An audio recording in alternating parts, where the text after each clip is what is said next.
ಹಾವೇರಿ ಜಿಲ್ಲೆಯಲ್ಲಿ ಎಲ್ಲಿ ನೋಡಿದ್ರೂ ಕೂಡ ಅಕ್ರಮ ಚಟುವಟಿಕೆಗಳು ನಡೀತಾ ಇದೆ ಅನ್ನುವಂತಹ ವಿಚಾರಗಳು ಬೆಳಕಿಗೆ ಬರ್ತಾ ಇದೆ. ಬಟ್ ಇದನ್ನ ತಡೆಗಟ್ಟಬೇಕಾದಂತಹ ಅಧಿಕಾರಿಗಳು ಏನು ಮಾಡ್ತಿದ್ದಾರೆ ಅಂತ ಜನಸಾಮಾನ್ಯರು ಪ್ರಶ್ನೆ ಮಾಡಿದ್ರೆ ಅವರು ಕೂಡ ಶಾಮೀಲಾಗಿದ್ದಾರಾ ಅನ್ನುವಂತಹ ಅನುಮಾನಗಳು.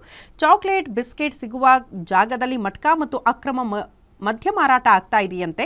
ಅಕ್ರಮ ಮರಳು ಸಾಗಾಟ ಮಟ್ಕಾ ದಂಧೆ ನೋಡಿಯೂ ಕೂಡ ಜಿಲ್ಲಾಡಳಿತ ಕಣ್ಮುಚ್ಚಿ ಕುಳಿತುಕೊಂಡಿದೆ ಎಂಬ ಆರೋಪ ಕೇಳಿಬಂದಿದೆ.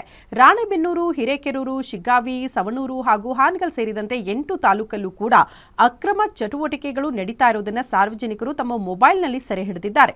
ದಿನಕ್ಕೆ 3 ಅವಧಿಯಂತೆ ನಡೀತಾ ಇರುವ ಮಟ್ಕಾ ದಂಧೆಯಲ್ಲಿ ಅಲ್ಲಿ ಕೂಲಿ ಕಾರ್ಮಿಕರು ಕೂಲಿ ಮಾಡಿ ಸಂಪಾದಿಸಿರುವ ಹಣವನ್ನೆಲ್ಲ ಕಳೆದುಕೊಳ್ತಿದ್ದಾರೆ. ಇಂತಹ ಅಕ್ರಮ ಚಟುವಟಿಕೆಗಳಿಗೆ ಪೊಲೀಸರು ಕೂಡ ಸಾಥ್ ಕೊಡ್ತಿದ್ದಾರೆ ಅಂತ ರೈತರು ಆರೋಪ ಮಾಡ್ತಿದ್ದಾರೆ.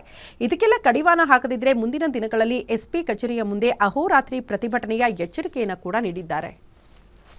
ಓಸಿ ನಂಬರ್ಗಳು ಪ್ಲೇ ಆಗ್ತವೆ. ಒಂದು ಬೆಳಗ್ಗೆ 9 ಗಂಟೆಗೆ, 12 ಗಂಟೆಗೊಂದು, ರಾತ್ರಿ 9 ಗಂಟೆಗೊಂದು. ಕಲ್ಯಾಣಿ, BK, ಬಾಂಬೆ ಈ 3 ಆಟಗಳು ಇವತ್ತು ರಾಣೆಬೆನ್ನೂರು ಮತ್ತು ಹಾವೇರಿ ಜಿಲ್ಲೆಯಾದ್ಯಂತ ಬಿಡ್ಡುದಾರರು ಇವತ್ತು ಗೋವಾದಲ್ಲಿ ಇದ್ಕೊಂಡು ಆಟ ಆಡ್ತಾ ಇದ್ದಾರೆ.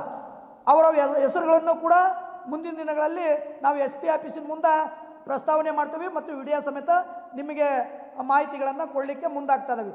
ಏನಪ್ಪ ಅಂತಂದರೆ ಇವತ್ತು ಇಸ್ಪೆಟ್ಟು ದಂಧೆ ಮಾಡ್ತಾ ಇದ್ದಾರೆ. ಹಬ್ಬ ಹುಣ್ಣಿಮೆಗಳಲ್ಲಿ ಆಡೋದನ್ನು ನೋಡಿದ್ದೀವಿ ನಾವು.